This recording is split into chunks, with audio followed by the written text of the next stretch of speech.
Na cidade, um homem chamado Riku tentava ligar o ar-condicionado em sua casa, mas o aparelho resolveu falhar no pior momento possível. Frustrado, decidiu deixá-lo para lá e pedir para alguém consertá-lo mais tarde. Mas ao ir buscar água, o dispensador liberou apenas uma pequena quantidade e ele não pôde deixar de amaldiçoar sua terrível sorte. Nesse instante, sua atenção foi atraída por uma notificação em seu relógio. Ao clicar nela, um holograma apareceu para lembrá-lo do evento Complete World, do qual ele quase havia se esquecido. No ano de 2300, robôs substituíram muitos empregos, levando a um aumento acentuado do desemprego. Como resultado, muitas pessoas recorreram aos jogos para obter renda, tornando-os um pilar fundamental da economia global. Com isso em mente, Riku pegou um dispositivo para entrar no Complete World, um jogo global com moeda universal. Conforme a esfera de luz se formava, Riku lembrou-se de que a moeda do jogo estava sincronizada com os sistemas financeiros oficiais. Ao ver a cápsula do jogo aparecer, ele sentiu alívio ao saber que seus ganhos no jogo poderiam se transformar em dinheiro real. Dentro da cápsula, Riku se sentia confiante para jogar aquele jogo de fantasia ocidental devido à sua experiência com jogos. Mais importante, o jogo começava com todos em pé de igualdade, dando aos jogadores de classe baixa como Riku uma chance de ascender. Determinado a aproveitar essa oportunidade, ele se preparou enquanto a contagem regressiva continuava. Assim que entrou no jogo, Riku foi recebido por uma cena de tirar o fôlego. Ao olhar ao redor, não pôde deixar de ficar maravilhado. Mas, de repente, seu relógio acendeu novamente. Em seguida, exibiu seu status de jogador, que era nível 1 com atributos comuns. Vendo isso, ele presumiu que todos começavam em pé de igualdade, mas alguém próximo chamou sua atenção. Um jogador disse que o jogo parecia real, e outro observou que não havia tutoriais, o que o tornava difícil. Ignorando isso, Riku começou a explorar, mas uma notificação o parabenizou por seus primeiros passos. Também informou que, após 1000 passos, ele havia desbloqueado o título Andarilho Divino e a habilidade 1000 milhas atordoado. Ele respirou fundo e ganhou outra conquista por respiração prolongada. O sistema disse que 1000 respirações profundas desbloqueariam o título Mestre da Respiração e a habilidade Cultivando Chi. Ao ver isso, ele ficou perplexo, mas também ganhou uma conquista por sentir choque pela primeira vez. No entanto, ele não viu ninguém mais reagindo e se perguntou se havia acionado um bug ou recurso oculto. Ao levantar a mão, imaginou que qualquer ação poderia lhe render uma conquista. Como esperado, uma notificação apareceu, premiando-o com uma conquista por levantar o braço. Com isso, ele concluiu que sua sorte poderia ser especial, já que desbloquear habilidades divinas é suficiente para mudar a vida de uma pessoa comum. Embora existam condições para desbloqueá-las, elas são surpreendentemente fáceis de cumprir. Assim, ele começou a se movimentar para adquirir mais habilidades e explorar, mas os jogadores próximos o acharam estranho. Mais tarde, depois de obter mais habilidades divinas, como cultivar Chi e braços de Kirin, ele percebeu que a pradaria parecia a mesma em todas as direções. Deixando isso de lado, ele verificou suas habilidades, onde havia obtido movimento mais rápido, XP ao respirar e um braço esquerdo poderoso, todos aprimoráveis com proficiência. Enquanto os outros observavam confusos, ele alcançou o nível 2 primeiro e investiu todos os 4 pontos em força para braços de Kirin. Depois, ele percebeu que a maioria dos jogadores já tinha avançado enquanto ele desbloqueava conquistas. Determinado a alcançá-los, decidiu testar a habilidade Passos de 1000 milhas. Ao ativá-la, ultrapassou rapidamente os outros jogadores, que ficaram impressionados com sua velocidade. Uma hora depois, ele ainda estava correndo. Quando finalmente parou, ficou intrigado por ainda não ter saído das pradarias. Afinal, ele havia percorrido mais de 48 quilômetros, mas recebeu a conquista Letargia e a sugestão de desbloquear imunidade à exaustão. Ainda intrigado, olhou para o relógio para navegar no fórum do jogo e ver se tudo estava normal. Lá, os jogadores só falavam sobre as pradarias infinitas e sobre caminhar sem progredir, então ele não encontrou nada útil. Embora tivesse descartado qualquer problema com o jogo, ele ainda não conseguia entender por que a zona segura era tão grande. Pensando nisso, teve uma ideia, mas decidiu não tirar conclusões precipitadas, então continuou caminhando para observar melhor. Eventualmente chegou à borda da pradaria e viu um rio marcando o limite da zona segura. Perto dali, avistou alguns animais. Ao olhar mais de perto, descobriu que eram um rinoceronte e um cervo dos sonhos, mas ficou surpreso ao ver que eram de nível 10. Mesmo com suas habilidades de alto nível, pressentiu que algo estava errado, pois essas feras pareciam fortes demais para qualquer jogador. Além disso, a maioria dos jogadores alcançaria as feras à noite, quando a pradaria poderia deixar de ser segura. Mesmo assim, essa descoberta lhe deu uma vantagem na preparação para o anoitecer. No caminho, lembrou-se de que o jogo simulava o clima real, então esperava uma queda brusca de temperatura à noite. Assim, sua primeira tarefa foi coletar lenha e construir um abrigo simples. Enquanto coletava materiais, encontrou um machado podre e sentiu que sua sorte finalmente estava mudando. Encorajado, ele decidiu explorar a área mais a fundo. Logo encontrou Silex, pão mofado velho, e ganhou ganhou a habilidade de Caçador de Tesouros, que lhe permitiu desbloquear outra técnica. Revisando a técnica de detecção de dragões, aprendeu que ela o alertava sobre tesouros e objetos escondidos nas proximidades. Logo encontrou Cânhamo e um frasco vazio, o que lhe permitiu desbloquear a habilidade que garantia que ele nunca mais perderia um tesouro. Com isso em mente, fechou os olhos para sentir quaisquer tesouros ainda escondidos na floresta. Ao usar sua habilidade para escanear os arredores, descobriu que não havia tesouros escondidos por perto. Aceitando isso, decidiu voltar e encontrar um local adequado para construir um abrigo. Depois de caminhar um pouco, encontrou uma área perfeita não muito longe da fonte de água. Com isso, pegou o machado que parecia gasto, mas que ainda poderia ser usado após ser afiado. Pensando nisso, notou uma grande pedra por perto, então começou a afiar o machado contra ela, o que lhe rendeu a conquista de afiador de armas. Enquanto afiava, recebeu uma notificação para afiar uma arma 100 vezes para desbloquear a forja por sublimação. Assim, ele aprendeu que a habilidade podia aumentar a força da arma e até transformar os equipamentos que ele afiava. 10 minutos depois, seu machado cego havia se transformado em um novinho em folha. Ele pensou em afiá-lo mais, mas optou por seguir em frente e começar a cortar árvores. Depois de avistar uma árvore robusta por perto, decidiu testar o machado nela. Sem hesitar, brandiu o machado e a cortou facilmente. Embora surpreso com a afiação, ele ganhou a conquista de exterminador de árvores, após derrubar sua primeira árvore. O sistema também revelou que ele poderia ganhar o título de lenhador e a habilidade de flor em movimento depois de cortar 100 árvores, mas ele se conteve por enquanto. De repente, lembrou-se de ter encontrado apenas uma corda de cânhamo e que precisava de cipós para fabricar mais algumas. Depois de procurar, usou cipós para puxar a árvore e desbloqueou o mestre da fundição, que lhe deu proficiência em fabricação. Um tempo depois, ele terminou seu pequeno galpão e finalmente tinha um lugar para descansar à noite. No entanto, ele viu materiais restantes e, com o mestre da fundição recém-desbloqueado, decidiu fabricar mais equipamentos. Ao cair da noite, ele havia terminado de fazer uma armadura de ratã e algumas lanças de madeira afiadas. Verificando seu status, ele havia subido 2 níveis em um dia cultivando chi e se sentia pronto para qualquer fera, embora sua velocidade de ataque estivesse baixa. De repente, um ruído estranho veio de perto. Alerta! Rico agarrou sua lança e se virou rapidamente. Ao olhar para o portal brilhante, foi avisado de que a escuridão havia reduzido um ponto de sua vida. Percebendo o que isso significava, ele se preparou, sabendo que finalmente estava chegando. Conforme a onda escura se aproximava, Rico continuava perdendo vida e precisava buscar luz. Então, ele golpeou pedras próximas com sua lança para acender uma chama. Afinal, ele precisava acender uma fogueira rapidamente, já que sua vida estava baixa. Após várias tentativas, ele conseguiu acender uma fogueira. Com isso, ele ficou aliviado por ter se preparado, já que a zona segura não era tão segura assim. Mas, para sua surpresa, uma notificação apareceu depois que ele ganhou o título de Criador de Fogo por acender uma fogueira. Ele também ganhou Artes de Fogo, uma habilidade de ataque e sua primeira habilidade não relacionada a suporte. Deixando isso de lado, ele lançou uma bola de fogo que consumia 10 de mana e lhe dava 13 disparos. Ao dispará-la, a bola de fogo atingiu uma rocha próxima e a estilhaçou completamente. Testemunhando seu poder destrutivo, Rico percebeu que aquilo poderia ser seu trunfo. Mesmo assim, ele permaneceu alerta, pois seu instinto lhe dizia que a zona segura não ficaria tranquila por muito tempo. Pensando nisso, ele checou seu relógio para verificar como os outros jogadores estavam se saindo. Nos fóruns, ele leu sobre monstros de nível 10, cavaleiros congelantes, drenagem de vida e ausência de pontos de ressurreição. Assim, isso confirmou a suspeita de Riku de que a zona segura era uniforme e circular, e sem pontos de ressurreição, a morte poderia ser definitiva. No entanto, seus olhos se arregalaram ao ver uma postagem no fórum. Ele viu um goblin dentro da zona segura e se perguntou como um monstro havia surgido ali. Enquanto estava absorto em seus pensamentos, ouviu um farfalhar vindo dos arbustos próximos. Assustado, virou-se rapidamente para ver o que era. Inesperadamente, uma criatura irrompeu do arbusto e avançou diretamente em sua direção. Reagindo rapidamente, ele agarrou sua lança e a cravou no peito do monstro. Com isso, o goblin foi pego de surpresa. Após o morcego goblin cair no chão, Rico subiu para o nível 4. Ao desbloquear a habilidade de abate que aumentava seu ataque, foi atingido pelo odor fétido e realista do goblin. Mas, para ter certeza de que a criatura estava realmente morta, ativou as artes de fogo mais uma vez e lançou a bola de fogo contra o goblin. No momento em que as chamas o envolveram, seus olhos brilharam repentinamente. Seu corpo então começou a se mover novamente. Para o choque de Rico, o goblin começou a se transformar em algo mais parecido com um humano. Enquanto a transformação continuava, Rico só podia observar incrédulo. De repente, o goblin começou a falar. Com uma voz tensa e rouca, murmurou a palavra socorro. Depois disso, tentou alcançar Rico e pediu sua ajuda. No entanto, o goblin logo caiu no chão. Ao ver isso, Rico ficou surpreso surpreso que o cadáver do Goblin tivesse se transformado em um humano após ser queimado, mas, como ele havia descoberto o segredo do Goblin, recebeu a missão de capturar um... Ué, você assistiu o vídeo até aqui e até agora não se inscreveu no canal?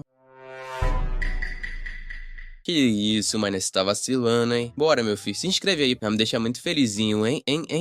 vivo, já que ainda havia muitos outros à espreita na escuridão. Com isso, preparou suas lanças, notando que os goblins eram muitos, mais fracos e focados em outros jogadores, mas deixou esse pensamento de lado e avançou com cautela. Ao longo do caminho, Rico obteve o título de Senhor das Chamas, que lhe concedia 50% de resistência ao frio. Assim, conforme o número de goblins diminuía, ele descobriu que o título tinha um efeito oculto útil que aquecia seus pés. Mas, ao passar por outros jogadores e goblins caídos, soube que não era hora de comemorar e seguiu em frente. Em outro lugar, um goblin exausto jazia amarrado a uma pedra, enquanto outros jogadores planejavam matá-lo por puro desgosto. Quando um homem se aproximou, uma garota ao seu lado comentou sobre como o goblin era feio, baixo e fedorento. No momento em que o homem ergueu sua arma para atacar, alguém gritou para ele parar. Nesse instante, Rico golpeou a arma do homem e ganhou o título de lanceiro sortudo, desbloqueando a maestria com lanças após 10 usos. Enquanto isso, o homem perguntou a Rico furioso o que ele estava fazendo. Em resposta, Rico se desculpou e pediu que lhe entregassem o Goblin. Ele explicou que precisava de um Goblin vivo para uma missão e ofereceu sua armadura de ratana em troca. O homem então percebeu que Riku estava usando uma armadura de cobre, mas disse que o Goblin estava muito ferido e logo morreria. Vendo a condição do Goblin, Riku percebeu que não havia mais nada que pudesse fazer, então apenas se desculpou pelo incômodo e seguiu seu caminho. Depois que ele saiu, uma das garotas achou o pedido estranho, enquanto a outra estava mais curiosa sobre sua aparência. Mas a conversa delas foi interrompida abruptamente quando o rapaz soltou um grito. Elas então se viraram e viram o Goblin roendo a cabeça do homem. Chocadas, as garotas caíram no chão, aterrorizadas com o que presenciaram. Logo depois, o Goblin cresceu muito diante delas. Elas tentaram rastejar para longe, mas seus gritos apenas se perderam na noite. Enquanto isso, nos fóruns, alguns jogadores ainda caçavam Goblins para ganhar XP, enquanto outros comentavam sobre Rico ter oferecido seu equipamento por um aliado. Lendo isso, Rico se perguntou se matar tantos Goblins o havia feito emitir uma aura repelente, mas quando viu o contador de Goblins chegar a 0, soube que era tarde demais, pois havia muitos jogadores. Nesse instante, uma notificação o informou que um Goblin vivo havia sido encontrado. Devido a isso, o contador mudou para 1. Ao ver isso, Rico imediatamente se perguntou se o sistema havia gerado um novo Goblin. Embora não soubesse como isso aconteceu, ele aproveitou o momento e correu para o local. No caminho, ouviu gritos sobre um Goblin por perto. Naquele momento, vários jogadores estavam lutando contra um Goblin enorme e se perguntando se era um chefe. De repente, o Goblin mutante de nível 3 soltou um uivo aterrorizante. Ao perceberem que o estado de fúria havia terminado, os jogadores decidiram avançar e atacar, mas antes que pudessem se mover, alguém chegou mais rápido do que eles. Em um instante, o Goblin estava amarrado com uma corda. Quando olharam para cima, viram Riku segurando a corda e explicando que queria o Goblin, mas os jogadores o avisaram para deixar o monstro ou se machucaria. Apesar das ameaças, Riku repetiu firmemente que queria o Goblin. Percebendo que Riku pretendia ficar com o monstro deles, os jogadores correram em sua direção, mas quando atacaram, viram que Riku não estava perdendo vida e perceberam que ele era de nível 5. Chocados, recuaram e se perguntaram se ele era quem estava trocando equipamentos por Goblins. De repente, viram Riku se preparando para atacar, então começaram a se proteger do impacto. Em um instante, Riku derrubou 2 dos jogadores. Enquanto segurava o Goblin, ele finalizou o último jogador restante. Depois que Riku partiu, os sobreviventes se recusaram a persegui-lo após verem seu líder cair com um único golpe. No dia seguinte, o fórum comentava sobre o homem que roubou a guilda dos Rangers e matou seu líder. Enquanto isso, Riku acabara de conquistar o título de Salvador e aprimorara seu equipamento após concluir a missão. Ao verificar sua espada de ferro, guarda-mão e colar de guerreiro, sentiu-se sortudo por não ter perdido tempo aprimorando seu equipamento antigo. Deixando isso de lado, ele se voltou para o Goblin próximo e se perguntou qual seria sua função agora. Mas o Goblin enfraquecido fez Riku suspeitar que ele já fora humano e se perguntou como isso havia acontecido. Com poucas informações, por ser um jogador solo, ele recorreu ao fórum em busca de pistas. No entanto, encontrou apenas várias postagens sobre ele roubando um monstro, mas nada útil. Então, algo chamou sua atenção. Riku viu jogadores mencionando companheiros de equipe desaparecidos e começou a se perguntar se a morte significava perda permanente. Enquanto navegava, ele viu uma postagem sobre um jogador que morreu congelado e clicou nela. janela. O vídeo mostrava um jogador que morreu na onda de frio e foi encontrado congelado por um amigo na manhã seguinte. O amigo disse que os jogadores que morriam na onda de frio ficavam congelados, silenciosos, e que ele não tinha como revivê-los. Mas, de repente, os olhos do jogador congelado brilharam. Enquanto o amigo transmitia ao vivo e pedia inscritos, o gelo ao redor do jogador congelado começou a rachar. Momentos depois, o corpo congelado se transformou em um zumbi e atacou, enquanto o amigo sentia um arrepio atrás de si. Observando isso, Rico ficou chocado e se perguntou se aquele era realmente o cadáver do jogador. Mas, enquanto ainda processava o ataque, alguém apareceu de repente atrás dele. E imediatamente ele se virou e viu um monstro surgir atrás dele. Ao verificar o status da criatura, ficou surpreso ao encontrar um andarilho do gelo de nível 5 tão perto. Sem perder tempo, ele ativou seu braço assassino e sacou sua espada. Em um movimento rápido, ele a brandiu em direção ao pescoço do monstro. Com isso, ele matou a criatura especial. Enquanto Rico ganhava experiência por salvar um guerreiro, o zumbi desapareceu no portal. Ao mesmo tempo, o corpo do homem voltou ao normal e ele ficou surpreso por ter sido ressuscitado. Enquanto isso, Rico descobriu que os zumbis eram jogadores que podiam ser revividos para obter recompensas. Então decidiu salvar mais alguns e deixá-los ganhar experiência para ele. Por outro lado, outros jogadores discutiam sobre como derrotar zumbis de nível 5 e procuravam equipamentos raros e a fonte espiritual. Logo depois, eles discutiram sobre o ponto de ressurreição na praça e se alertaram para não morrerem, pois isso custava experiência. Nesse momento, os jogadores ressuscitados ouviram um ruído estranho. Momentos depois, o chão se abriu, revelando uma escadaria abaixo. Assim, os jogadores ressuscitados se sentiram sortudos por estarem vivos e por terem descoberto um palácio subterrâneo escondido. Enquanto isso, do lado de fora, os jogadores deduziram que o nível secreto era para os ressuscitados e pensaram que os sobreviventes eram os azarados. Nesse instante, um jogador chegou, insistindo para que o líder pulasse o nível secreto e se concentrasse em matar zumbis. Ele explicou que matar zumbis poderia ressuscitar os jogadores e absorver metade de seus ganhos ao longo de 10 dias. Ao ouvir isso, o líder insistiu para que seu grupo se concentrasse em matar zumbis. Perto dali, um homem que cavava o chão os chamava de ignorantes. Enquanto continuava cavando em busca de entradas, ele tinha certeza de que o jogo guardava segredos mais profundos e que os vivos mereciam recompensas maiores. Algumas horas depois, após matar inúmeros monstros, Rico calculou que havia matado mais de 100 zumbis. De repente, uma notificação do sistema apareceu, instando-o a entrar no palácio subterrâneo. No entanto, Rico optou por ignorá-la e fechar a janela. Afinal, ele achou a notificação detalhada do sistema suspeita. Então voltou ao acampamento para observar antes de agir. Naquela noite, Rico adicionou mais lenha para manter sua fogueira acesa, mas seu olhar ocasionalmente se desviava para o Goblin amarrado por perto. Depois disso, ele revisou tudo o que havia feito até então, mas ainda não havia descoberto o segredo do Goblin. Mesmo assim, a interface da missão permanecia, sugerindo que se tratava de uma missão contínua. Embora não soubesse como ativar a próxima fase, ele ainda estava feliz por ter aprendido as mecânicas da morte e ganhado uma boa quantidade de XP, mas estava preocupado com o ganho de experiência tardio e o fórum silencioso, o que significava que a masmorra era perigosa. Conforme a lua crescente surgia, o Goblin ergueu a cabeça para o céu. De repente, seu corpo começou a inchar, logo todo o seu corpo começou a mudar. Ele também começou a murmurar a palavra salvar, o que chamou a atenção de Rico. Momentos depois, suas feições grotescas se transformaram em um rosto humano. Depois de finalmente voltar à forma humana, o homem disse a Rico que era humano. Após Rico deixá-lo ir, o homem o agradeceu por poupá-lo enquanto ainda era um Goblin. De repente, o sistema notificou Riku de que ele havia ativado a mutação da missão secreta no Palácio Subterrâneo de Vera. Ao ver isso, ele ficou feliz por ter poupado o Goblin, pois isso desbloqueou uma valiosa missão subsequente. Deixando isso de lado, ele começou a perguntar ao homem por que ele havia se transformado em um Goblin. Kudor então disse que vivia no Palácio de Vera, construído para heróis, mas como nenhum apareceu, a chama se apagou e as pessoas se transformaram em zumbis de gelo. Riku então percebeu que o palácio era a vila inicial, mas ficou confuso porque NPCs e jogadores se transformavam em zumbis. Kudor explicou que alguns foram corroídos no início, mas conforme o frio piorava, os guardiões caíram e abriram a fonte sagrada. Porém, aqueles que beberam dela se transformaram em goblins, e o palácio logo foi invadido por zumbis e goblins. Contudo, o luar de Orquídea podia quebrar qualquer maldição, e foi isso que restaurou sua forma humana. Riku então percebeu que o palácio havia aprisionado os jogadores, silenciando-os, o que o deixou mais cauteloso com o sistema. De repente, Kudor pediu a Riku que acendesse o fogo sagrado para curar as pessoas e prometeu grandes recompensas. Mas Riku ainda recusou, mesmo quando Kudor ofereceu um pergaminho de classe secreto do templo. Como Riku continuou desinteressado, Kudor revelou um item lendário necessário. Ele mostrou o Anel do Trovão perdido e disse que seria de Riku se ele aceitasse o pedido. Riku foi então tentado pelo equipamento de ouro, que tinha valor duradouro, ao contrário do bronze, que perdia o brilho conforme os jogadores subiam de nível. Mesmo assim, ele apenas agradeceu a Kudor por sua generosidade e recusou firmemente. Ele também acrescentou que o palácio era muito perigoso e disse a Kudor para descansar primeiro, o que Kudor, de alguma forma, a aceitou, mas, sem aviso, ele atacou Riku, tentando arrastá-lo para dentro do palácio como um cadáver. Ao ouvir isso, Riku rapidamente se virou para Kudor. Enquanto o esfaqueava, Riku disse que a missão parecia muito estranha e exigiu que ele revelasse seu verdadeiro propósito. Enquanto sangrava, Kudor gritou que as almas de outros mundos deviam morrer e alimentar os deuses. Depois que Kudor desmaiou e morreu, Riku ganhou experiência, armadura de guardião, um mapa e o Anel do Trovão. Verificando as estatísticas, Riku viu que o jogo havia quebrado as regras normais desde que matou uma missão. O NPC lhe deu itens raros e o aumentou para o nível 7. Além disso, ele conseguiu um mapa do palácio subterrâneo, mas ainda não tinha ideia do que havia lá dentro. Deixando isso de lado, ele decidiu descansar e prometeu observar as mensagens do sistema e os diálogos dos NPCs com mais atenção. Na manhã seguinte, o sistema anunciou que restavam 160.307 sobreviventes. Embora Riku ainda estivesse atordoado com a queda de milhões, o sistema o incentivou a ir para a zona segura para reivindicar recompensas. Ele pensou que poderia ser uma armadilha, mas precisava ir para obter mais informações. Mais tarde na praça, Riku concluiu que aquela zona número 1000 era apenas uma entre muitas, já que supostamente havia várias delas. Nesse momento, alguém ficou surpreso ao ver um jovem como Riku sobreviver e se perguntou de qual família ele vinha. Logo, um homem loiro se aproximou e perguntou sobre suas origens, mas Riku não lhe deu atenção. Então o loiro concluiu que ele não tinha histórico e simplesmente havia evitado o palácio. De repente, o sistema disse que apenas 20 dos 200 poderiam ficar, então os jogadores ficaram surpresos por terem que lutar. Apesar da hesitação, alguns começaram a sacar suas armas. Em seguida, os grupos avançaram uns contra os outros. Em meio à luta, Riku percebeu que poucos sobreviveriam e começou a suspeitar que as missões eram um filtro. Mas, de repente, uma garota correu por trás dele gritando que ele não deveria estar se distraindo. Em resposta, Riku ergueu sua espada para bloquear a dela. Inesperadamente, a garota sussurrou para que ele cooperasse. Depois de se separarem brevemente, ela perguntou de onde ele era, mas ele se recusou a responder. Sem se importar, ela simplesmente disse que o jogo era mortal e que ele parecia lamentável, então pediu que se juntassem a ele. Riku então perguntou se era apenas o fato de eles saberem que o trabalho em equipe poderia ajudar, mesmo que ele confiasse em sua própria habilidade. A garota então disse que seu nome era Mary e que o homem atrás dela era seu irmão, Jane. Depois que Riku disse seu nome, Mary perguntou se ele era Riku de Xangai. Vendo sua confusão, ela disse que todas as famílias importantes o conheciam, já que a única filha da família Lin era sua amada, mas ele havia rejeitado o noivado. Lembrando-se disso, Riku respondeu que não havia necessidade de mencionar o passado. Embora Mary dissesse que ele merecia Kim, ele percebeu que os irmãos Wu não eram pessoas comuns. Ao ver que 200 ainda estavam vivos, Riku deduziu que a maioria era astuta e vinha de famílias poderosas. De repente, o sistema anunciou que removeria o jogador mais fraco, já que ninguém havia sido eliminado ainda. Momentos depois, um raio atingiu um homem, deixando 199 jogadores. Nesse instante, um jogador atacou o outro, pois seu nível e equipamento eram superiores. Ao presenciar isso, Riku rapidamente se afastou de Mary. Ela perguntou por que ele estava recuando e se ele pensava que ela atacaria como os outros. Inesperadamente, alguém a atacou por trás, e Jane interveio para proteger sua irmã. Sem hesitar, ele brandiu sua arma e lançou o atacante para longe. Ao ver isso, Riku percebeu que seu próprio poder era pouco mais de 600, enquanto o de Jane era impressionantemente alto. Contudo, outro jogador apareceu atrás dele para atacar. Inesperadamente, a cabeça do homem foi repentinamente agarrada por uma mão. Após esmagar a cabeça do homem, Jane disse a Riku que também o salvaria. Surpreso, Riku perguntou por que ele estava ajudando, se eles nem sequer haviam concordado em formar uma equipe. Em resposta, Mary disse que ele era interessante, já que poucos recusariam bilhões tão facilmente. Depois de um tempo, o sistema anunciou que restavam apenas 20 jogadores e os parabenizou. Logo, uma luz apareceu com novas figuras, e o sistema incentivou os jogadores a escolherem seu destino. Vendo a luz brilhante, Riku soube que a seleção havia terminado e se perguntou o que o sistema faria a seguir. Pouco depois, o sistema anunciou que todos tinham a chance de escolher classes ocultas. Vendo-os lutar, Riku percebeu que as classes eram vitais, já que as ocultas neste jogo poderiam mudar seu status na vida real. Depois de um tempo, apenas um jogador permaneceu de pé e venceu. Com isso, o rapaz chamado Mike da família Gu recebeu uma classe oculta.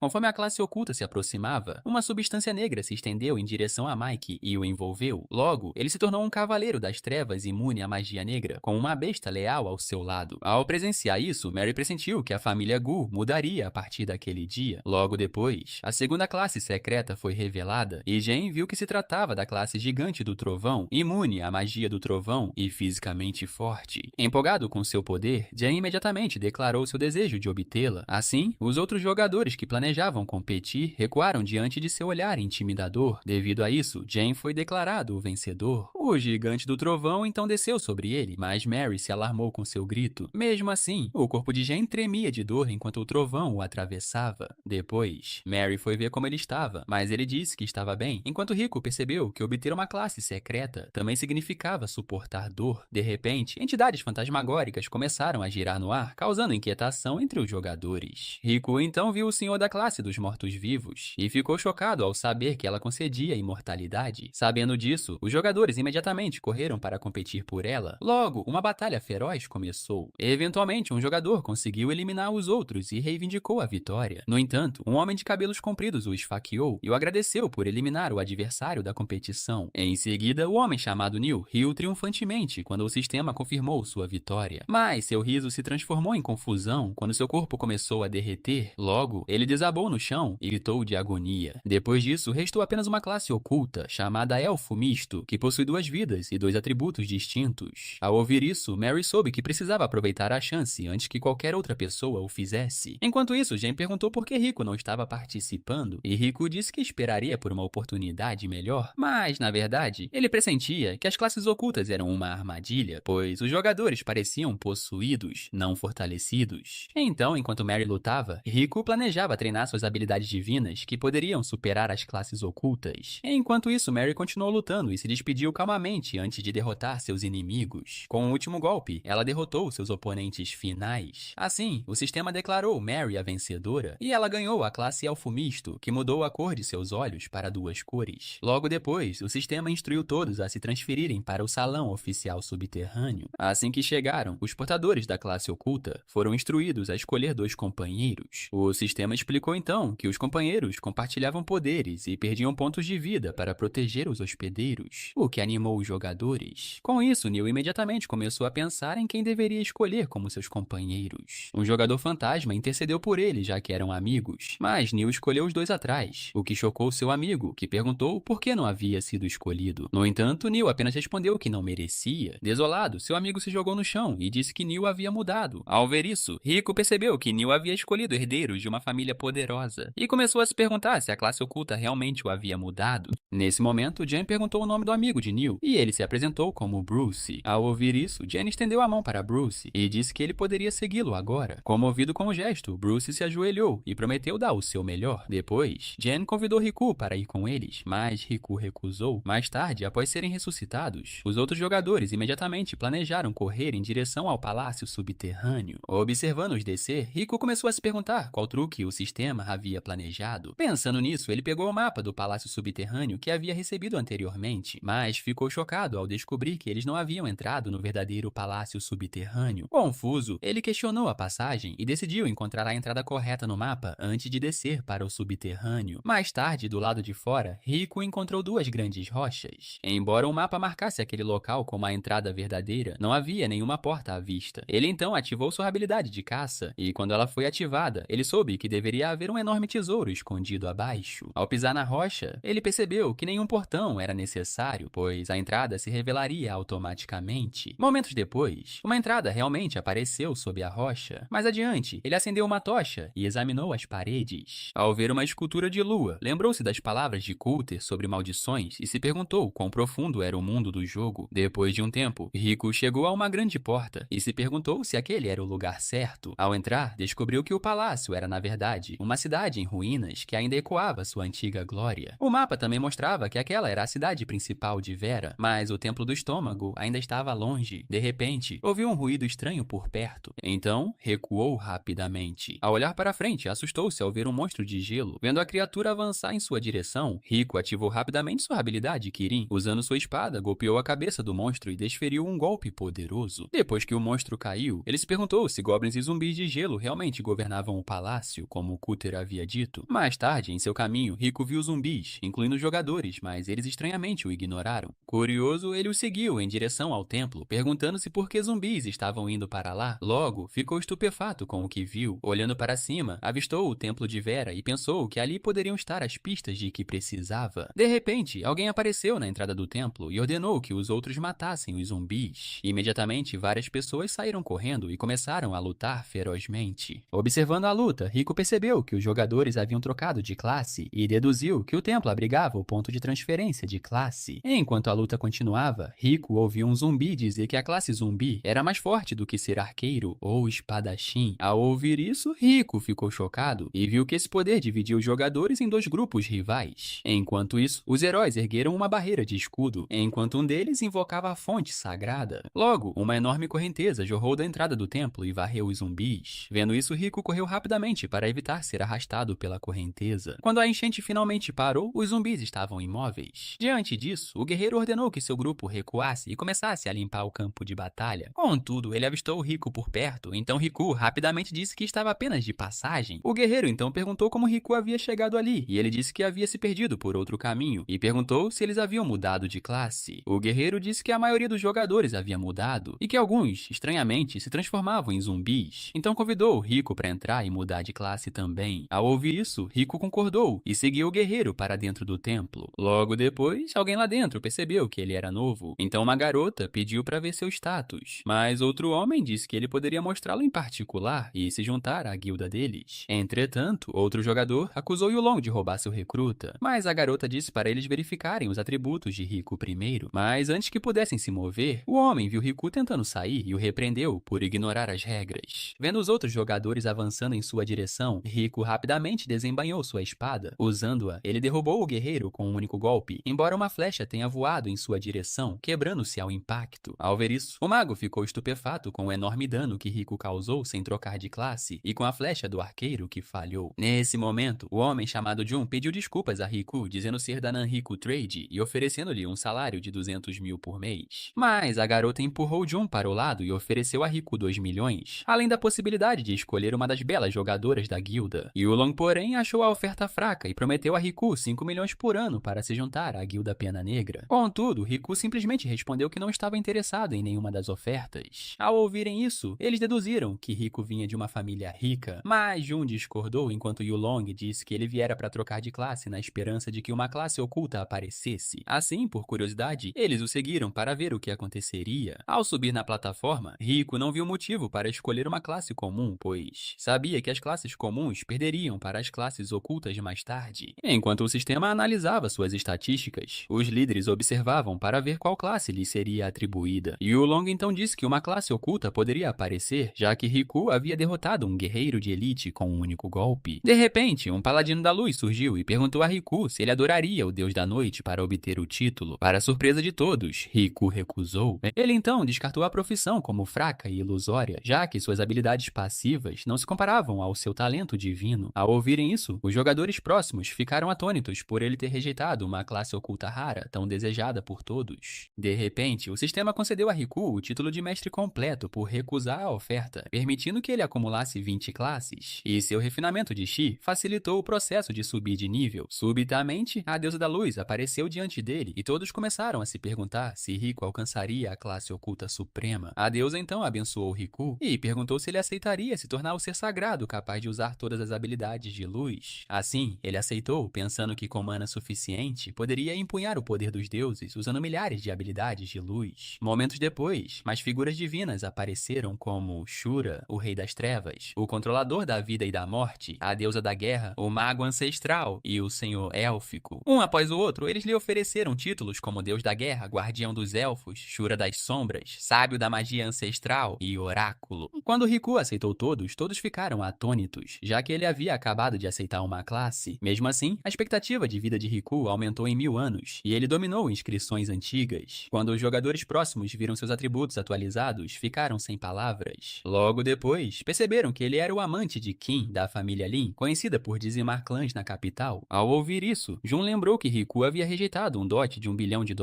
enquanto Yulong se perguntava se ele ainda confiaria na família Lin. Após sair do templo, Riku viu alguns zumbis e outros jogadores vagando por perto, então imaginou que os demais jogadores estivessem dispersos e que o palácio subterrâneo ainda guardasse muitos segredos. Uma hora depois, Riku chegou chegou a uma área repleta de relâmpagos. Por isso, usou o Anel do Trovão para a imunidade a raios, embora não tivesse certeza se funcionaria. Com isso, avançou em meio à tempestade. Enquanto corria, viu uma barreira brilhante e se perguntou se ela absorvia os raios. Mesmo sem ter certeza sobre o anel, continuou, pois era o primeiro passo para escapar da piscina do trovão. Meia hora depois, aproximou-se da borda da piscina do trovão, onde goblins se reuniam além da fronteira. Quando estava prestes a prosseguir, parou abruptamente. Adiante, viu uma entrada guardada por duas criaturas enormes. Intrigado, ele especulou que aquela poderia ser a fonte da piscina de trovões. De repente, o anel do trovão em seu dedo começou a brilhar. Logo, uma onda de relâmpagos emanou dele e atingiu os dois guardas. Como resultado, seus olhos brilharam ao ativarem seus poderes. Ao verificar o status deles, Rico viu que eram guardas do palácio de nível 14, capazes de bloquear rotas de fuga. Percebendo a força deles, ele mudou para a Shura das Sombras para testar seu novo poder. Em seguida, equipou o braço Kirin. Subitamente, o sistema revelou a fraqueza do inimigo após ele usar Shura das Sombras. Aproveitando essa vantagem, ele contra-atacou os outros guardas com um golpe que causou 80.000 de dano. Devido a isso, o corpo do outro guarda foi instantaneamente despedaçado. No entanto, o guarda restante retaliou rapidamente por trás. Mesmo assim, Rico conseguiu se esquivar antes que seu punho enorme atingisse o chão. Sem perder tempo, ele contra-atacou e cortou o pescoço do guarda. Após derrotá-lo, o sistema o recompensou com uma grande quantidade de pontos de experiência. Além disso, ele agora podia aprimorar seu equipamento com a armadura do guardião da masmorra e outros itens. Ademais, ele conseguiu uma misteriosa chave do palácio, então a pegou na esperança de que ela pudesse revelar segredos ocultos mais tarde. Mas antes que pudesse prosseguir, ouviu um som alto atrás de si. Ao se virar, viu o status de um Lorde do Trovão de nível 30, mas seus pontos de vida e poder de ataque estavam ocultos. Percebendo que era imune a dano físico, decidiu recuar rapidamente. Contudo, o Lorde do Trovão reapareceu imediatamente, então Riku mergulhou para o lado enquanto um raio atingia o chão. Em seguida, o Lorde do Trovão ergueu o dedo e mirou em Chen. Vendo isso, Chen recuou rapidamente. Felizmente, ele reagiu a tempo. O ataque o teria matado em segundos. Entretanto, o Lorde do Trovão declarou morte a todos os intrusos e se transformou em uma forma monstruosa para perseguir Riku. Apesar de seu tamanho, a criatura se movia rapidamente, então Riku se transformou em Shura das Sombras. Lembrando-se de que a borda do mapa estava logo à frente, ele correu para a frente. Ao se aproximar, o Senhor do Trovão abriu a boca para devorá-lo. Mas Riku saltou para além da borda bem a tempo, fazendo o monstro se chocar contra a parede. Finalmente a salvo, Riku suspirou aliviado, sabendo que o chefe não conseguiria cruzar a fronteira. Enquanto isso, o Senhor do Trovão retornou à sua forma normal e ficou furioso, gritando o nome de Vera e acusando-a de anos de aprisionamento. Ele jurou destruir seu povo, o que fez Riku se perguntar se Vera havia fundado o palácio subterrâneo. Deixando esse pensamento de lado, ele decidiu partir, já que havia aprendido o suficiente com a jornada. Uma hora depois, ele se aprofundou e encontrou uma vasta floresta primitiva subterrânea. Enquanto explorava, deparou-se com um grupo de pessoas. No entanto, ficou chocado ao vê-las se transformarem em goblins. Percebendo o que estava acontecendo, ele rapidamente empunhou sua lança e se preparou para lutar. Assim que foi cercado, ruídos estranhos ecoaram ao seu redor. Logo em seguida, uma enorme serpente emergiu do chão. Ao ver isso, ele percebeu que não teria um momento de descanso depois de enfrentar o Senhor do Trovão. De repente, a serpente começou a uivar alto, e ao ouvir o som, ele rapidamente notou que se parecia com o chamado de um goblin. Quando olhou para trás, viu vários goblins o encarando com olhos brilhantes. Enquanto avançavam em sua direção, ele achou interessante que a serpente pudesse invocar goblins. No entanto, ele optou por revidar, já que essas criaturas não passavam de pontos de experiência para ele. Nesse momento, a serpente investiu contra ele. Então, Riku rapidamente ergueu sua lança e a golpeou. Como resultado, a serpente caiu inconsciente, e ele pensou consigo mesmo que não passava de um tigre de papel. Deixando isso de lado, ele olhou maliciosamente para os goblins restantes, que tremiam de medo. Sem que Riku soubesse, alguém por perto o observava e o achava aterrorizante. Essa pessoa então se maravilhou com a força de Riku, já que nem mesmo outros com uma classe oculta conseguiam derrotá-lo. Enquanto isso, Riku acabara de derrotar os goblins quando ouviu alguém comentar sobre sua habilidade. Ele se virou e viu os outros, e Mary dizendo que não esperava encontrá-lo novamente tão cedo. Percebendo que eram eles, ele acenou com a cabeça em reconhecimento. De repente, o jogador fantasma perguntou como ele havia entrado, já que eles haviam vasculhado a área, mas não encontraram nenhuma passagem. Ele então explicou que veio por outro caminho e passou pelo campo do trovão. No entanto, o outro jogador não acreditou nele, já que aquele lugar era morte instantânea, e Neil concordou, pois nem ele conseguia se mover naquele campo. Eles não acreditaram nele, então ele desistiu, mas eles ficaram irritados e o chamaram de egoísta por esconder a rota. Riku disse que sabia o caminho, mas não o compartilharia, e perguntou o que eles eles haviam feito para merecer sua ajuda. Ele também acrescentou que, como o PFP era permitido, ele poderia simplesmente eliminar qualquer um que falasse demais. Com isso, eles só puderam observar enquanto ele se afastava. Jen então lembrou a todos que ninguém conseguiria convencer Rico, e Mary acrescentou que magoá-lo significaria enfrentar a família Lin. Um dos jogadores então se lembrou do nome de Rico, mas Bruce o interrompeu, temendo problemas reais com a família. No entanto, Rico disse que não precisava da proteção de Queen, já que haviam escolhido caminhos diferentes na vida. Depois de dizer isso, ele saiu. Mary, porém, o seguiu e disse que Queen ainda sentia sua falta e que não havia ódio de verdade, apesar de ela ter ido um pouco longe demais. Ela disse que Queen quase desistiu de seu lugar na família por ele e passou anos presa na cidade mágica por causa de seu erro. Rico então disse que sabia que Queen tinha boas intenções, mas ser genro em uma família poderosa não era fácil. Naquela época, Rico sempre acreditou que viveria uma vida plena e feliz com Queen, mas após a formatura, ela mostrou sua verdadeira face e exigiu que ele se juntasse à família, especialmente depois de descobrir que a mulher que ele amava há 3 anos estava apenas fingindo. Diante dessa dolorosa verdade, ele decidiu terminar o relacionamento. Deixando isso de lado, voltou-se para Mary e Jen e perguntou o que havia acontecido com eles. Jen contou que, ao descerem, a escada desabou no meio do caminho e alguns deles caíram na selva. Tentaram cortar árvores para construir um barco e atravessar o pântano, mas a cobra gigante os atacava constantemente. Para piorar a situação, goblins os aguardavam na margem, então tiveram que trabalhar juntos para sobreviver. Por isso, ficou surpreso ao ver Rico matar a cobra com um único golpe e perguntou o que havia acontecido com ele durante o tempo em que estiveram separados. Rico compartilhou algumas informações, mas escondeu seus poderes, dizendo que nunca esperava vê-los novamente, o que fez Jen comentar que ele devia ter vivido uma grande aventura. Rico então perguntou se poderiam atravessar agora que a cobra estava morta, ao que Jen confirmou e começou a cortar árvores. Jen aproximou-se de uma grande árvore e começou a se transformar em um gigante, puxando-a para baixo. Logo, a árvore rachou e ele conseguiu arrancá-la do tronco. Depois disso, Rico se ofereceu para assumir o comando, já que tinha as habilidades de uma classe de artesanato. Momentos depois, ele construiu um barco resistente e Jen ficou surpreso, pois teria levado muito mais tempo sozinhos. Satisfeito, Rico os incentivou a embarcar para que pudessem atravessar juntos. Durante a navegação, ele os alertou para ficarem longe da água contaminada pela miasma, pois era venenosa. Portanto, os 3 colocaram máscaras, como Rico havia escrito. Durante a viagem, Rico comentou que aquele era o primeiro jogo que ele via com jogadores presos, e que depois disso, as pessoas poderiam evitar entrar online. Mas Jen disse que desistir era difícil agora que a moeda virtual estava atrelada ao dinheiro real, e que era tarde demais para desistir agora. Ouvindo isso, Rico perguntou se Jen sabia mais, mas Jen disse que sabia apenas um pouco. No entanto, ele tinha ouvido dizer que o jogo estava ligado à sobrevivência do Reino Dragão, e talvez do mundo inteiro. Ao ouvir isso, Rico ficou impressionado que um jogo pudesse decidir o destino do mundo. Ele então se lembrou do chip implantado neles desde o nascimento, mas nenhuma notícia do mundo real chegara desde que entrara no jogo. Ele também tentara sair secretamente, mas nunca funcionou, e o que antes parecia um bug agora parecia intencional. Depois de um tempo, eles perceberam que estavam quase na costa. Ao desembarcar, Rico checou o mapa e viu que estava no extremo oeste do palácio, mas o mapa mostrava uma cidade próxima, e tudo o que ele via era floresta, então se perguntou se a cidade estava escondida lá dentro. De repente, Mary exclamou que havia goblins por perto. Rico imediatamente os alertou para ficarem atentos, pois os goblins estavam chegando. Enquanto dizia isso, uma horda de goblins avançou em direção a eles. Enquanto lutavam, Jen se perguntou por que havia tantos. Mary então deduziu que eles estavam no covil dos goblins, e Rico disse que precisariam. De repente, mais goblins apareceram montados em cabras. Logo, todo o exército de goblins avançou em sua direção. Ao verem isso, eles se esquivaram rapidamente enquanto Riku os incentivava a correr para a floresta. Enquanto se escondia, Riku se perguntava como os goblins conseguiam causar 5.000 de dano, mas ao observarem os arredores, Jen olhou para cima e avisou que também havia goblins nas árvores. Sabendo disso, Riku disse-lhes para segui-lo mais adentro da floresta. Enquanto corriam, Riku pensou que o castelo à frente poderia guardar o segredo da área. Ao mesmo tempo, Riku lançou um escudo de luz sobre Jen e Mary. Quando as flechas se quebraram ao impacto, Jen percebeu que Riku podia derrotar gigantes e fortalecer aliados. Assim, ele viu o potencial de Riku como ilimitado e acreditou que a família Wu deveria valorizá-lo quando eles se desconectassem. Pouco depois, Riku disse-lhes que deveria haver uma saída adiante. No entanto, o que ele viu em seguida o deixou atônito. Diante deles estava um enorme castelo escondido no coração da floresta.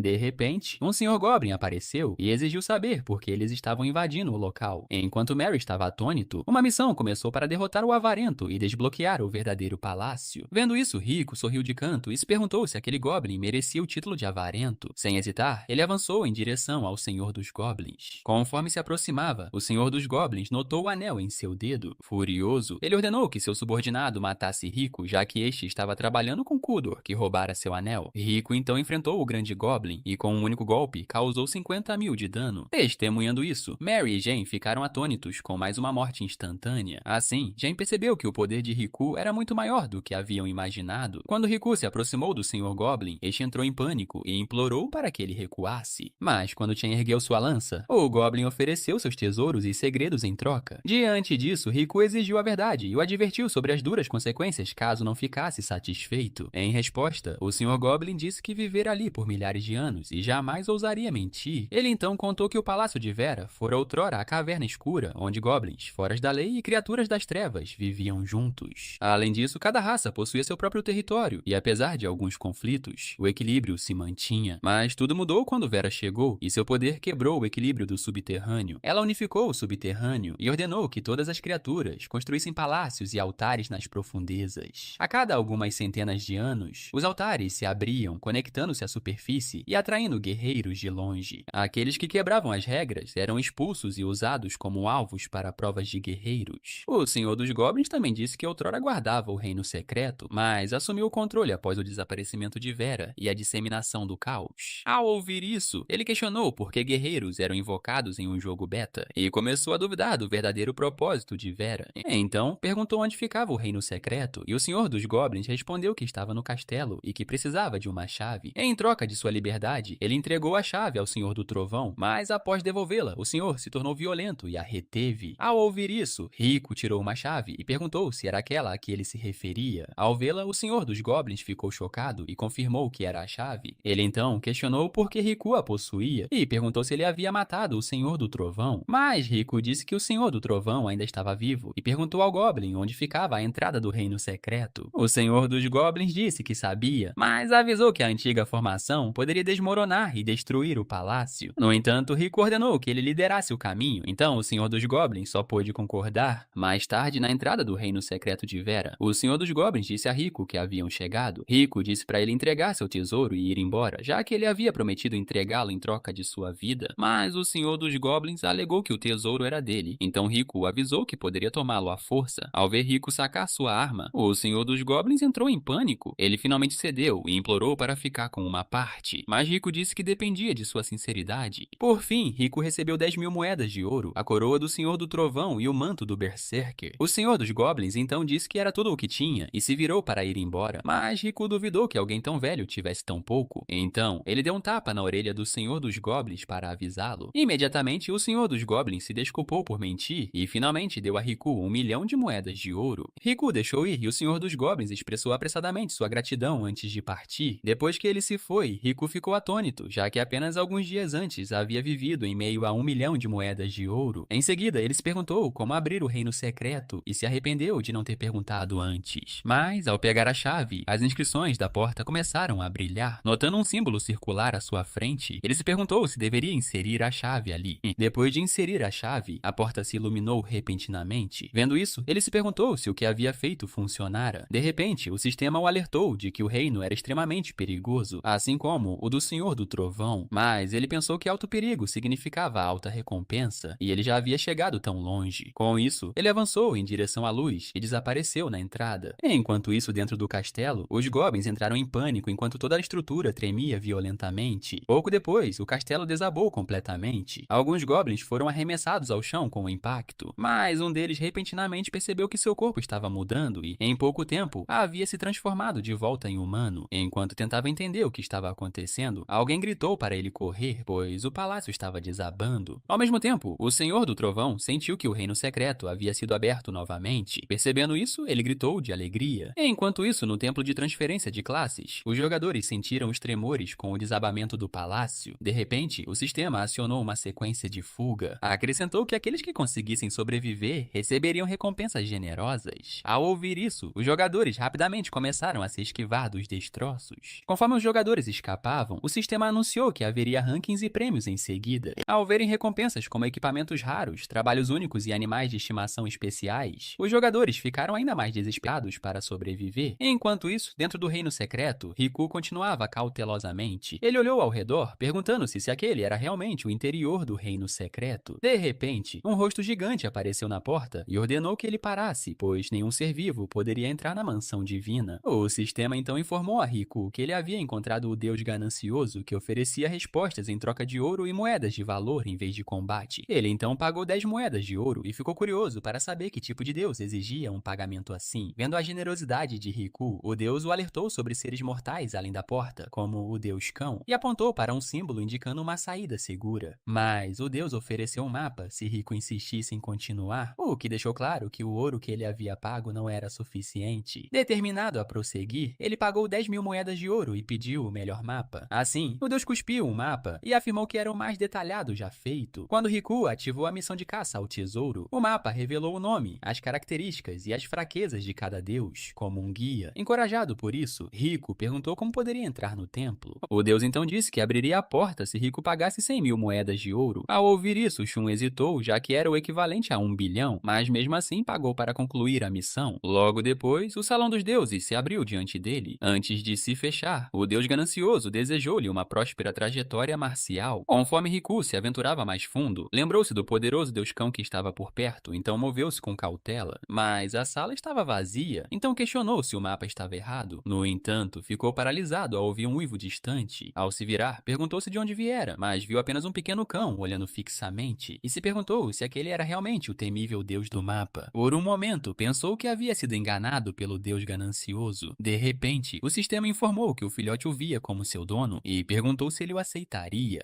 Riku hesitou, pois animais de estimação comuns não podiam lutar e o filhote parecia muito fraco. Enquanto ponderava, o pequeno cão começou a exibir sua fofura, fazendo-o se perguntar onde havia aprendido aquilo. Divertido, Riku aceitou o filhote frágil chamado Céu Uivante e o batizou de Tani. Momentos depois, Tani pediu pontos de experiência, o que o deixou confuso, mas ele concordou em compartilhar. Após receber experiência, Tani subiu de nível, embora Riku inicialmente não tenha notado nenhuma mudança visível. No entanto, ele ficou surpreso quando o sistema anunciou que Tani havia adquirido novas habilidades. Assim, Riku ficou sem palavras quando os atributos de Tani aumentaram 10 vezes, e isso o fez se perguntar se era um deus disfarçado. Com isso, ele alimentou Tani. Como o sistema havia dito, cada nível poderia aumentar seus atributos em até 10 vezes. Como esperado, os atributos de Tani aumentaram rapidamente, deixando Riku maravilhado com seu poder. Percebendo isso, Riku disse a Tani que daria todo o seu chi de cultivo, apesar de sua alta necessidade de experiência. Depois, Riku pediu a Tani que se escondesse por enquanto antes de continuar sua jornada. Logo, ele ouviu um som metálico se chocando por perto e foi verificar. Ao entrar, um homem que martelava olhou para cima e perguntou quem estava ali. Ao ver Riku, o homem ficou chocado e perguntou como um humano havia entrado no domínio do deus. Riku então ficou cauteloso, mas o homem o tranquilizou, dizendo que era apenas um ferreiro. Sem sentir hostilidade, Riku explicou que o deus no portão o deixara entrar depois que ele pagou 100.000 peças de ouro. Ao ouvir isso, o ferreiro ficou surpreso que o sujeito problemático fosse visto como um deus e disse que Riku devia ser generoso. Riku então admitiu que não esperava que um deus mentisse e que só entrou depois de pagar uma quantia enorme. Com isso, o ferreiro disse que o deus do portão simplesmente havia esquecido seu propósito com o tempo. Inesperadamente, Tani emergiu do corpo de Riku naquele momento. Vendo a pequena criatura, o ferreiro apontou que ela realmente renasceria. Ao ouvir isso, Riku perguntou se ele conhecia Tani e o que havia acontecido ali. O ferreiro disse que aquele era o templo do renascimento, onde as almas dos deuses enfraquecidos permaneciam. Deuses moribundos vinham até ali para se curar e renascer, um processo que podia levar centenas de milhares de anos. Contudo, alguns deuses optavam por renascer em outros mundos para recuperar ou superar seu poder anterior. Tudo mudou quando uma mulher invadiu o templo. Riku deduziu que fosse Vera, o que levou o ferreiro a perguntar se ele a conhecia. O ferreiro então explicou que o poder de Vera era aterrorizante e que ela forçava deuses fracos a um renascimento precoce. Após ela tomar o altar, uma névoa negra se espalhou pelo templo, ferindo até mesmo os deuses, fazendo com que a maioria fugisse. Ao ouvir isso, Riku percebeu que a origem das ondas de frio era, na verdade, Vera. O ferreiro então apontou que Tani fora uma guardiã semideusa que se tornara uma deusa, mas teve que recomeçar do zero. Depois disso, perguntou a Riku se ele viera em busca da herança dos deuses. Riku, por sua vez, perguntou se aquela oportunidade estava ali. Então, o ferreiro disse que ele teria que atravessar a zona dormente de Vera, o que era muito difícil com sua força atual. Mas como Riku tinha chegado tão longe e domado Tani, ofereceu-se para forjar equipamentos se ele tivesse os materiais. Riku rapidamente tirou os materiais que possuía e perguntou se eram utilizáveis. Ao vê-los, o ferreiro perguntou se era tudo o que ele tinha e se perguntou como ele havia chegado tão longe. Riku respondeu imediatamente que tinha mais. Então entregou seus equipamentos, acreditando que se tornariam mais fortes nas mãos do ancião. Ao vê-los, o ferreiro ficou chocado, especialmente ao reconhecer a lança sagrada do deus da guerra entre eles. Riku confirmou que a arma pertencia à deusa da guerra e ficou surpreso por o ferreiro reconhecê-la. Mas ficou sem palavras quando o ferreiro disse que ele mesmo a havia forjado. Enquanto Riku se perguntava por que um ferreiro lendário havia ficado para trás, foi informado de que a lança sagrada era difícil de superar, mesmo com seus materiais. O ferreiro então lhe disse para encontrar o deus do portal e dizer que o enviara para que pudesse trocar ouro por bons materiais. Depois de ouvir isso, Riku agradeceu imediatamente, mas antes que pudesse partir, o ferreiro lhe entregou algo. Riku pegou a pedra enquanto o ferreiro o advertia de que o deus poderia não acreditar nele sem provas. Após agradecê-lo mais uma vez, Riku seguiu seu caminho. Depois que Riku partiu, uma sombra apareceu e perguntou ao ferreiro se ele realmente acreditava que Riku poderia sobreviver. O ferreiro respondeu que não tinha certeza, mas que se Riku tivesse sucesso, eles estariam livres. E a sombra concordou, já que muitos já haviam morrido. No entanto, Tani começou a latir, então a sombra disse que a raiva não ajudaria e que Riku se tornaria um fantasma, a menos que quebrasse a maldição. Vendo a expressão de Tani, a sombra disse que ele deveria saber o quão difícil era a tarefa. Enquanto isso, na porta, Riku chamou o deus ganancioso e perguntou se ele ainda estava lá, mas não houve resposta. Para atraí-lo, Riku deixou cair deliberadamente uma moeda de ouro, e o deus imediatamente apareceu para mastigá-la. Vendo Riku novamente, ele perguntou se Riku havia mudado de ideia, mas Riku disse que não. O deus então disse que havia sido avisado e que não podia ir embora, mas Riku revelou a pedra roxa. O deus reconheceu que era o ferreiro e perguntou se Riku o conhecia, ao que Riku respondeu que sim, e foi enviado para buscar materiais. O deus então concordou em fornecer os melhores, mas avisou que o custo não seria barato. Para sua surpresa, Riku pagou-lhe 700 mil peças de ouro para obter bons materiais. Animado, o deus cuspiu itens raros, mas Riku se perguntou se eles eram realmente confiáveis. Depois de um tempo, Riku voltou com os materiais, e o ferreiro achou que ele havia trazido uma boa quantidade. Concordando, Riku disse que custavam 700 mil peças, e os carregou sem respirar. Quando a fornalha se acendeu, o ferreiro disse que os materiais de Riku poderiam forjar algo grandioso. Ouvindo isso, Riku se ofereceu para ajudar e disse que sabia um pouco. Com isso, o ferreiro permitiu que ele pegasse um dos. Riku então viu o martelo e soube que levantá-lo significava obter a bênção do ferreiro, que era o deus da forja. Mas assim que tentou levantar o martelo maior, este se chocou contra o chão. Vendo-o lutar, o ferreiro aconselhou a começar com o martelo menor, mas Riku recusou e ativou seu braço assassino. Depois que Riku conseguiu levantar o pesado martelo, o ferreiro perguntou como ele havia feito isso, e ele explicou que simplesmente usou um pouco mais de força, e uma vez que o levantou completamente, o martelo pareceu mais leve, como se o estivesse testando o tempo todo. Com isso, o ferreiro disse-lhe para temperar o metal dourado 100 vezes. Então Riku começou a martelar, e obteve o sublime efeito de têmpera que aumentava a chance de uma qualidade melhor. Com isso, ele continuou temperando o metal. Depois que terminou, o ferreiro não conseguiu esconder seu espanto. Ele disse que Riku havia melhorado o metal de grau mítico, algo que nem ele mesmo conseguia fazer, então ofereceu a Riku a responsabilidade pelo resto. Grato, ele agradeceu a Riku pela chance de forjar com materiais super míticos e prometeu dar o seu melhor. Quando Riku largou o martelo, seu rosto mostrava o cansaço de ter forjado peça por peça, mas o ferreiro o assegurou de que não era em vão, pois aquela era sua criação mais preciosa. Ele revelou o conjunto divino, um capacete, uma máscara e uma placa de defesa. Depois de vesti-lo, Riku ficou estupefato, pois antes considerava a lágrima de ouro forte, mas aquele equipamento era de outro nível. Ele se perguntou se poderia superar os deuses e derrotar Vera, mas o ferreiro o advertiu de que os verdadeiros deuses estavam além de seu alcance, como o Senhor do Trovão, imune a ataques físicos. Mesmo assim, o ferreiro admitiu que Riku agora era mais forte que a maioria dos deuses, graças ao seu equipamento. Com isso, ele deu a Riku duas opções. A primeira era partir e retornar mais forte, enquanto a segunda significava arriscar a vida para enfrentar os remanescentes enlouquecidos dos deuses caídos que ali se encontravam. Além disso, Vera dormia ali, e Riku precisava derrotá-la e quebrar a barreira para sobreviver. De repente, o sistema lhe deu a missão de quebrar a barreira de Vera, mas falhar significaria ficar preso para sempre. Enquanto isso, o ferreiro disse que não suportaria perder alguém tão talentoso quanto Riku, então a escolha era somente dele. Riku ficou grato pela ajuda do ferreiro e sabia que recuar agora poderia lhe custar sua única chance. Optando por continuar, ele agradeceu ao ferreiro e prometeu voltar. Vendo a determinação de Riku, o ferreiro se perguntou se ele realmente conseguiria romper a barreira de Vera e torceu para que ele sobrevivesse. Enquanto isso, na superfície, os jogadores estavam atônitos com o colapso da zona segura, enquanto alguns perceberam que finalmente podiam sair do jogo. A Assombrados pelo horror de se tornarem zumbis, muitos juraram nunca mais voltar e desistiram de vez após se desconectarem. Mas, de repente, o sistema anunciou que 10.000 sobreviventes receberiam moedas no valor de 100.000, o que fez com que muitos optassem por ficar. Em seguida, o sistema listou os 100 melhores jogadores para grandes recompensas, e o jogador Tal ficou em 100º lugar, sabendo que Tal já dominou o jogo Worlds Apart, mas ficou apenas em 100 lugar. Os jogadores se perguntaram quem estava no topo da lista. Logo depois, as principais guildas correram para recrutar Tal, com Horizon oferecendo 1 milhão, a Azuri respondendo com 5 e Demon Fang elevando para 10. Observando isso acontecer, outros jogadores sentiram inveja, sabendo que o jogo permitia que qualquer um moldasse seu destino. Mais tarde, o sistema anunciou que Mary estava em 20º lugar e Jin em 19º, o que demonstrava o forte desempenho da família Wu. Enquanto isso, na cidade de Ping,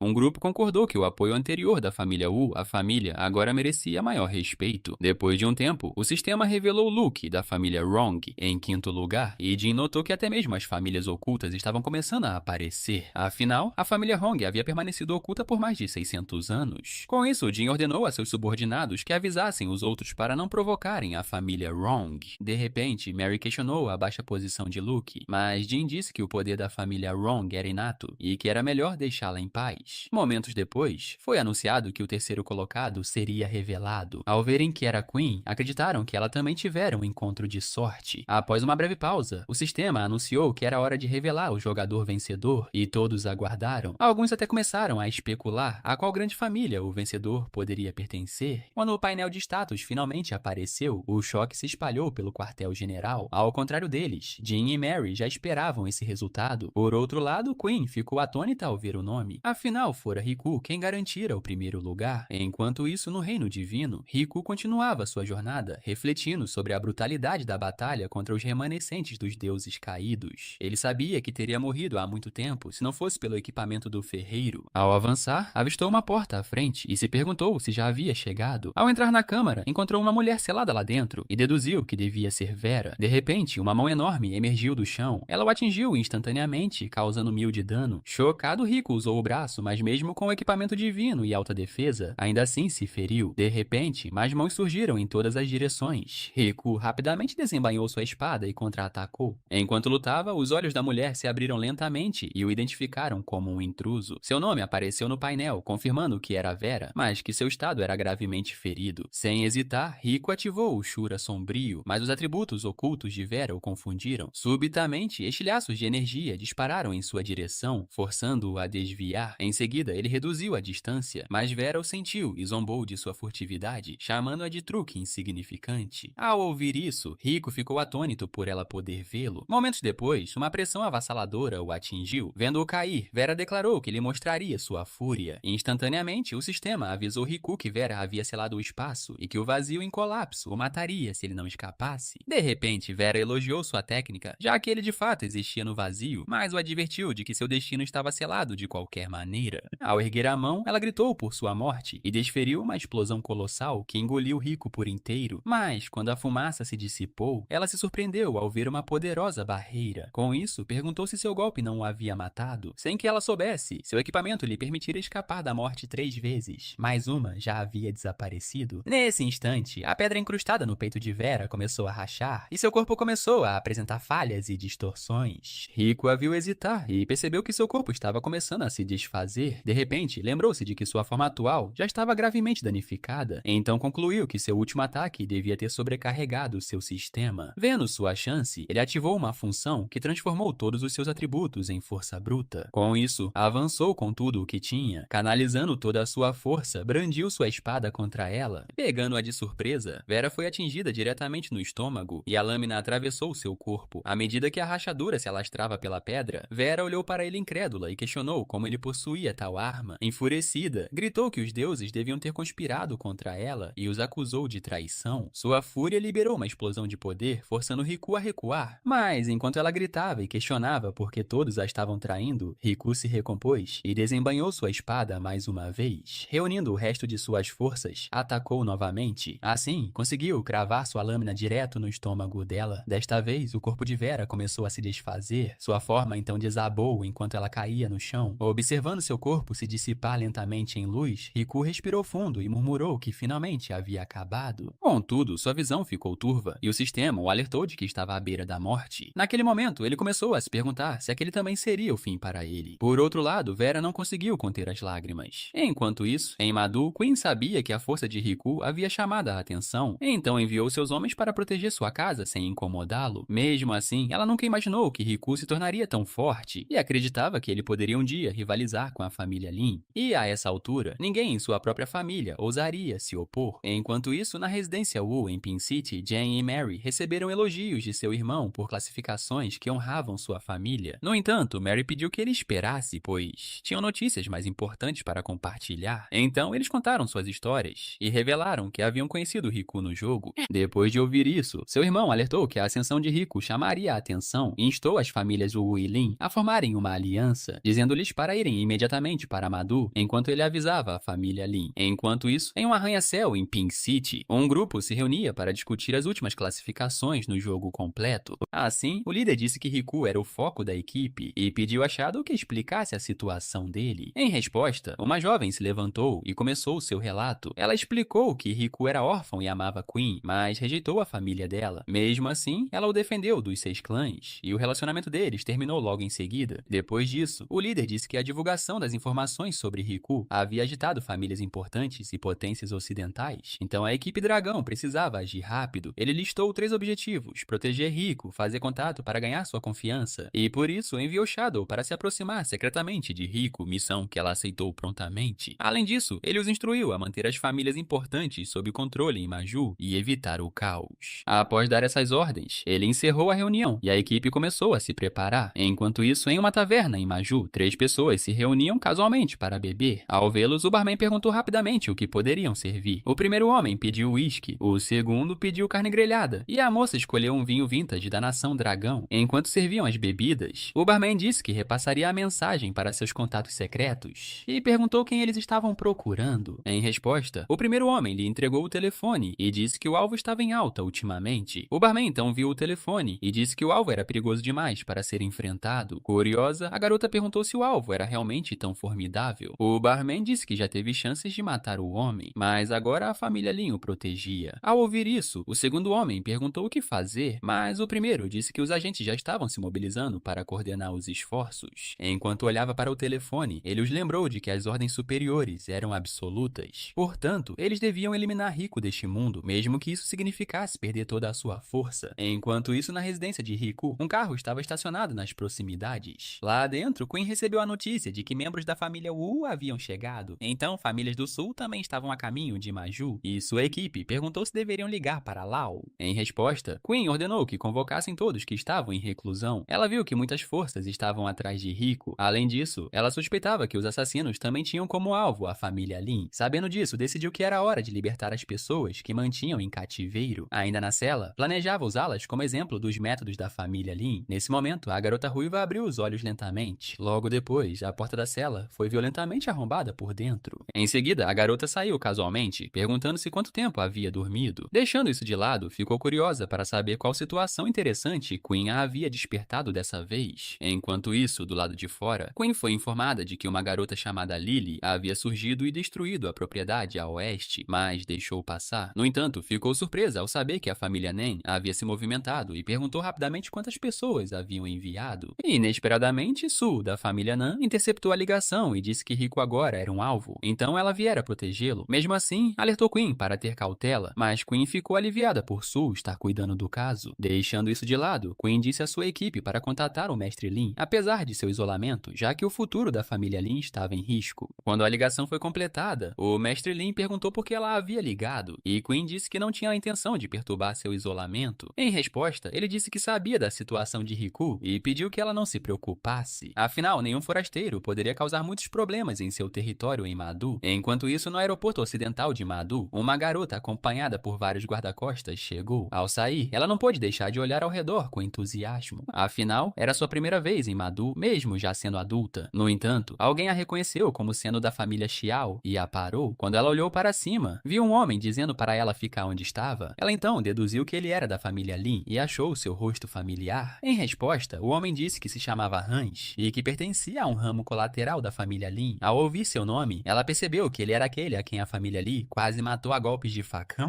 Com isso, perguntou-lhe se se ele preferia morrer pelas mãos da família Xiao hoje. Mas Hans disse que morrer não importava, contanto que cumprisse seu dever de mantê-la ali. Ao ouvir isso, ela rapidamente disse que estava brincando, já que causar problemas em território Lin seria imprudente. Mesmo assim, perguntou se a família Lin sempre recebia os convidados no aeroporto. Hans então disse que a família Xiao não havia sido convidada, mas ainda assim a convidou educadamente para visitar a mansão. Furiosa, ela concordou e disse que poderia muito bem visitá-la, já que nunca tinha estado lá. Com isso, ela os seguiu a contragosto. Enquanto isso, no aeroporto oriental de Madu, outra garota chegou com o rosto coberto. Depois disso, chamou um táxi e instruiu o motorista a levá-la à Praça Madu. Durante o trajeto, o motorista conversou casualmente e perguntou se era a primeira vez dela em Madu. Ela então disse que era sua segunda visita ao namorado ocupado, o que levou o motorista a comentar que a vida dos jovens era difícil. No entanto, ela logo percebeu algo estranho. Ao se dar conta de que estavam indo na direção errada, ordenou rapidamente que o motorista parasse o carro. Quando ela pegou a arma, o motorista disse que estavam apenas fazendo um desvio, mas ela não se convenceu e apontou a arma para a cabeça dele. Ela o acusou de ser um motorista falso, então ele revelou ser Ken, do ramo colateral da família Lin. Ao ouvir isso, ela imediatamente perguntou se ele a havia reconhecido desde o início. Ken confirmou e disse que não tinham mais intenções, apenas não queriam envolver a família Su. Surpresa com a facilidade com que foi pega, ela comentou que a família Lin parecia estar fazendo de tudo para conseguir o que queria. Mas Ken disse que a família Lin sabia de tudo em Madu e os mais jovens apenas seguiam ordens. Logo, chegaram à mansão Lin, que já estava repleta de convidados. Ao entrar, ela ouviu alguém reclamando de tédio. Virando-se na direção da voz, viu a senhora da família Xiao perguntando se havia algo divertido por perto. No entanto, a garota Xiao parou ao notar alguém por perto. Ao vê-la, perguntou a Ken se a família Su havia sido convidada, mas ele disse que vieram por conta própria. Depois disso, deixou as garotas para conversarem e lembrou-lhes que seria seu protetor e assistente em Madu. Assim que ele se afastou, a garota Xiao correu e abraçou Tina com entusiasmo. Enquanto isso, perguntou se ela também havia sido trazida para lá contra a sua vontade. Embora Tina tenha dito que foram convidadas, a garota Xiao chamou aquilo de confinamento e intimidação. A conversa, porém, foi interrompida quando uma voz próxima comentou sobre como elas eram animadas. Enquanto Mary dizia que pensava que apenas sua família havia sido convidada, Tina ficou surpresa ao vê-las. Sentadas, Mary disse que conhecia Mia, da família Xiao, e a talentosa Tina, da família Su, mas ficou surpresa que a família Su tivesse deixado Tina sair. Tina, por sua vez, apenas disse que todas vieram pelo mesmo motivo e perguntou se a família Wu compartilharia informações. Em resposta, Mary disse que o único objetivo delas era garantir a sobrevivência de Rico, mas que também precisavam se encontrar com ele pessoalmente. Sem que eles soubessem, um homem os observava e perguntava a seus subordinados o que achavam da situação. Um deles respondeu que não se importava com as grandes famílias e se perguntou por que o mestre Lin os havia convidado. Em resposta, o mestre Lin perguntou calmamente se realmente não havia espaço para negociação. Portanto, o líder disse que Rico poderia ajudar a família Lin se juntasse à organização. Ao ouvir isso, o mestre Lin concordou, mas enquanto apontava para o relógio, acrescentou que esses não eram os principais problemas em questão. Logo, uma tela holográfica exibiu imagens de vigilância e a expressão do líder endureceu. Mestre Lin então disse que vários intrusos apareceram em Maldu com a intenção de matar Rico, mas o mais preocupante era que famílias reclusas haviam entrado na cidade e ele não conseguia detê-las. Compreendendo a gravidade da situação, o líder imediatamente se curvou. Ele então ordenou que Sombra protegesse Rico e que Macaco Espiritual solicitasse reforços. Ao ouvir isso, Sombra e Macaco Espiritual responderam em uníssono. Satisfeito, o mestre Lin elogiou a rápida resposta do líder e deixou o assunto em suas mãos. Enquanto isso, Rico finalmente recuperou a consciência e se perguntou onde estava. Conforme sua memória retornava, ele se lembrou de sua intensa batalha com Vera. No entanto, o que viu em seguida o chocou. Os ferimentos em sua mão haviam desaparecido e isso o fez se perguntar se já estava morto. Enquanto isso, na mansão Lin, os convidados entraram em pânico quando alguém gritou que alguém estava morrendo. Ken chegou imediatamente e exigiu saber o que havia acontecido. Um homem culpou o outro por um assassinato relacionado a uma rixa de sangue, mas o acusado jurou que sua família não se rebaixaria a tal ponto. Outros convidados também começaram a duvidar da família Lin depois de serem trancados para sua segurança, mas alguém acabou de morrer. Inesperadamente, um homem apareceu de repente e atacou as pessoas que lutavam. Depois disso, ele disse a Ken que o mestre Lin o havia colocado no comando, mas Ken perguntou quem ele era. Então, o homem se apresentou como Shenmue, do grupo Dragão. Embora Ken estivesse surpreso com sua chegada, ele ordenou que a propriedade fosse lacrada e os convidados contados. O subordinado de Ken então listou as famílias e ficou chocado ao ver que Tina, Mia e os irmãos Wu haviam desaparecido. Com isso, ele se curvou diante de Shenmue, já que alguns membros da família haviam escapado e se ofereceu para persegui-los, mas Shenmue não viu necessidade. Ele explicou explicou que todas as famílias vieram com um objetivo em comum. Então o Grupo Dragão enviou alguém, e o trabalho deles agora era garantir a segurança da área. Enquanto isso, do lado de fora, Mia estava chocada com a fuga deles, mas Jen a avisou para não comemorar, pois Rico era difícil de encontrar. Ele também acrescentou que alguns poderiam até tentar matá-lo. Ao ouvir isso, ela perguntou se ele achava que ela tinha vindo para matá-lo, e Jen disse que não era impossível. Irritada, Mia o chamou de bastardo, mas Tina tapou a boca ao sentir algo por perto. Com isso, o grupo ficou em silêncio. Momentos depois, eles escalaram os muros e chegaram ao telhado. Lá, ouviram pessoas correndo para enviar reforços para Kun. Ao ouvir isso, Mary entrou em pânico, mas Jen disse que Kun provavelmente estava segura e que deveriam permanecer escondidos por enquanto. May também concordou que a situação era preocupante e ativou seu dispositivo. Enquanto Jen perguntava sobre o aparelho, Mary lembrou que a família Lin controlava as câmeras, mas May disse que era uma habilidade dela. Na tela, Ken disse a Kun que os três estavam desaparecidos, mas que Shenmue estava cuidando de tudo. Ao ouvir isso, Kun ficou brevemente confusa com a cooperação do Mestre Lin com o Grupo Dragão. Mesmo assim, ela disse a Ken para ficar na propriedade cuidando dos convidados e continuou assistindo a luta à sua frente. Naquele momento, o grandalhão percebeu que estava lutando contra o ex-assassino de nona posição e jamais imaginou que serviria à família Lin. Imperturbável, Max respondeu que conversar não os levaria a lugar nenhum e avançou, mas o corpo do homem subitamente cresceu. Mesmo assim, Max continuou a desferir uma série de socos rápidos que não deixaram nenhuma marca. Em retaliação, o homem o atingiu com um golpe poderoso. Ainda assim, Max conseguiu desferir uma saraivada de cortes de vento, mas o homem simplesmente ergueu os braços para se defender e dispersou os ataques com um movimento amplo, o que surpreendeu Max.